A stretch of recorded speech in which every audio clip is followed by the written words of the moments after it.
après les millénaires d'errance et de persécution, l'exécution des larmes. There is a solution, a way of breaking the cycle of war and destruction. It lies in the recognition of the other, of his and her legitimacy, humanity, and dignity. We must reopen our eyes and see human faces there where war has deposited the mask of the enemy or the marks of a target. We must recognize that Palestinians and Israelis are living in twin solitude. The solitude of the Israelis following of the 7th of October 2023 and the solitude of Palestinians. Palestinians at their wits' end in the face of this ceaseless war. The time has come because the worst could still come to pass. The sacrifice of more civilians, the expulsion of the people of Gaza to Egypt, the annexation of the West Bank, the death of hostages detained by Hamas, or facts on the ground which could irreversibly change the situation there on the ground. This is the very reason that today, here in this chamber, we must pave the way for peace, because since July of last year, developments have accelerated. And at this point, we have reason to fear that the Abraham Accords, the Camp David Accords, could be called into question by Israel, and that peace would become impossible for a long time yet in the Middle East. It thus falls to us this historic responsibility. We must do everything within our power to preserve the very possibility of a two-state solution. Israel and Palestine living side by side in peace and security. The time has come.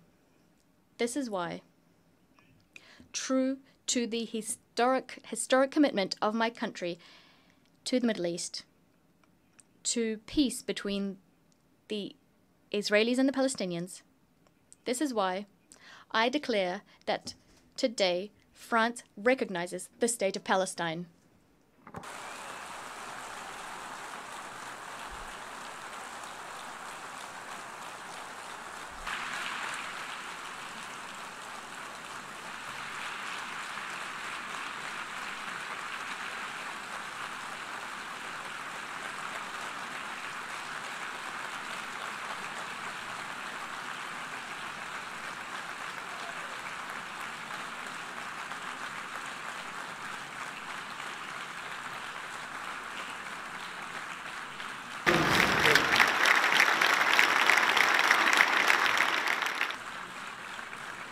Cette reconnaissance. This recognition is a way of affirming that the Palestinian people is not a people too many. On the contrary, this is a people who never says goodbye to anything, as Mahmoud Darwish said. A people with a strong history, roots, and dignity. The recognition of the legitimate rights of the Palestinian people takes nothing away from the rights of the people of Israel, who France supported from day one, and to the respect of which it is staunchly committed. This is why we're so convinced that this recognition is the only solution that will allow for Israel to live in peace. France has never wavered standing by Israel's side, even when its security was at stake, including when there were Iranian airstrikes. This recognition of the state of Palestine is a defeat for Hamas, just like for all those who foment anti-Semitism, nurture anti-Zionist obsessions, and who want the destruction of the state of Israel. This recognition by France goes hand in hand with others which will be announced today, and I thank them: Andorra, Australia, Belgium, Canada, Luxembourg, Malta, Monaco, Portugal, the United Kingdom, San Marino. They are here today. They answered our call issued in July and took the responsible choice, the necessary choice, the choice to opt for peace. Spain, Ireland, Norway, and Sweden are also going down the same path, and many others did before us too. This recognition paves the way for useful negotiations, useful for Israelis and Palestinians. This path is a path towards a peace and security plan for all. France and Saudi Arabia submitted this plan to this assembly, and it adopted it by a large majority. It carries our common ambition to break the spiral of violence and to change the situation on the ground. We managed to take a step towards one another, to move away from our habitual stances and to set concrete objectives. We must now set in motion a cycle of peace that meets the needs of all parties. The top priority of this peace and security plan, and it's very urgent, that is to ensure the release of 48 hostages and put an end to military operations throughout the territory of Gaza. I commend the efforts undertaken by Qatar, Egypt, and the US to achieve this. I ask Israel to do nothing more that would thwart these efforts coming to fruition.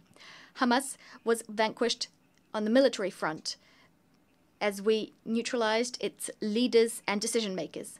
It must also be vanquished politically to be truly dismantled. As soon as a ceasefire is agreed, we must mount a massive collective effort to provide assistance to the people of Gaza. I'd like to thank Jordan for their commitment and recall Israel's absolute obligation, that is to facilitate humanitarian access to Gaza to assist its population, which has lost everything. The second priority is to stabilize and to rebuild Gaza. A transition administration incorporating the Palestinian Authority as well as the young people of Palestine, together with security forces, the establishment of which we will accelerate, will have the monopoly over security in Gaza. It will implement the dismantlement and disarmament of Hamas, and this with the support of international partners and the necessary means required for this difficult mission.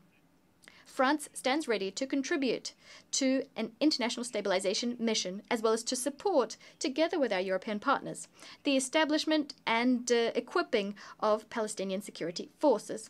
As soon as negotiations permit, the Security Council could decide to deploy a civilian and security support mission, liaising with the Palestinian authorities and with the consent of the Israeli authorities. Furthermore, it'll be up to the state of Palestine to give hope to its people, tested by years of violence and occupation, division and negligence. It will be up to the state of Palestine to give its people a framework for democratic expression, a framework that's been renewed and that is secure. President Mahmoud Abbas committed to this before Prince Mohammed bin Salman and myself. He forcefully condemned the terrorist attacks committed on the 7th of October 2023. He reiterated his commitment to disarming Hamas and committed to excluding Hamas from future governance in Gaza, as well as from future governance throughout Palestinian territory. He reaffirmed his commitment to combating hate speech and promised an in-depth overhaul of Palestinian governance. France will pay close attention to the full implementation of all of the commitments made to us. This renewed Palestinian Authority is a necessary prerequisite for the success of the indispensable negotiations we'll need to resume to come to an agreement on each of the final status issues. It's within this framework that I will be able to decide to open an embassy to the state of Palestine as soon as all of the hostages detained in Gaza have been freed and a ceasefire has been established. What France will be demanding of Israel will be just as considerable. Together with our European partners, we will be pegging, that is, our level of cooperation with Israel to the provisions, the measures Israel will be taking to put an end to the war and negotiate peace. It's thanks to this path that we will get a state of Palestine which is sovereign, independent, and demilitarized, bringing together all of its territories, recognizing Israel and being recognized by Israel in a region which will at last see peace reign upon it. What I also expect of our Arab and Muslim partners, who have not yet done so, is for them to uphold their commitment to recognize the state of Israel and to engage with Israel in normal relations as soon as the state of Palestine has been established. In so doing, Together we will demonstrate dual recognition for the benefit of peace and security of all in the Middle East. Ladies and gentlemen, this is our peace plan. It establishes a demanding mechanism to end the war and enter into the negotiations phase. It allows for Israeli-Palestinian peace to be the first pillar of a new peace and security architecture in the Near East and the Middle East. It lends credibility to the possibility of further economic integration.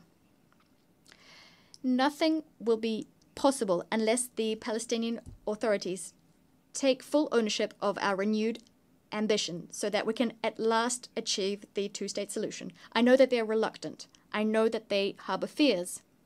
And with the utmost respect, I hear the Israeli people, their sadness, their fatigue. But I want for the Israeli authorities to also hear this and to in turn take on commitments. I know that the Israeli people and the Israeli leadership have the strength to do this. I remember when I was a young man, when I learnt of the horrible assassination of Yitzhak Rabin, almost 30 years ago. He was killed for wanting peace. When death was about to claim him, the heroic warrior of the State of Israel said, and I quote, I fought so long as there was no chance of peace, end of quote. But today, there is such a chance. Today, here, 142 states are proposing this peace. They're extending out their hands, ready to be shaken. So yes, the time has come to put an end to the war in Gaza. Massacres, death, right now. Urgency is what drives us. The time has come for Israel to live in peace and security from the Galilee to the Red Sea, through the Dead Sea and the Lake of Tiberias and Jerusalem. The time has come to no longer talk about the existence of the State of Israel. It's self-evident. The time has come to do justice to the Palestinian people and thus to recognize the State of Palestine, a brotherly country, a neighbor in Gaza, in the West Bank, and in Jerusalem. The time has come to cast out from these lands the vile face of terrorism and to forge peace. Yes, to forge peace. This is what has brought us here today. And we're very hopeful that we will be able to forge it. It is a choice we must make. It is our duty. Peace is much more difficult. It demands much more of us than all wars. The time has come.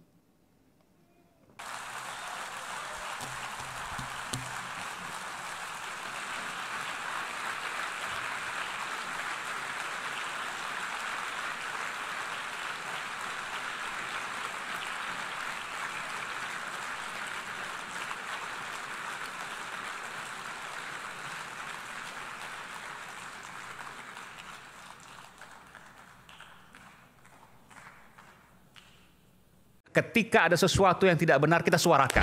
Ya bagaimana semua terangin dia sedungu ini? Ini manusia pecundang yang sangat merugikan bangsa kita ini. Saatnya jadi member eksklusif di channel YouTube Official iNews. Tantang lagi para nambah sumpah di atas Al-Quran. Dia pengen masuk TV. Konten premium yang tidak tayang di TV.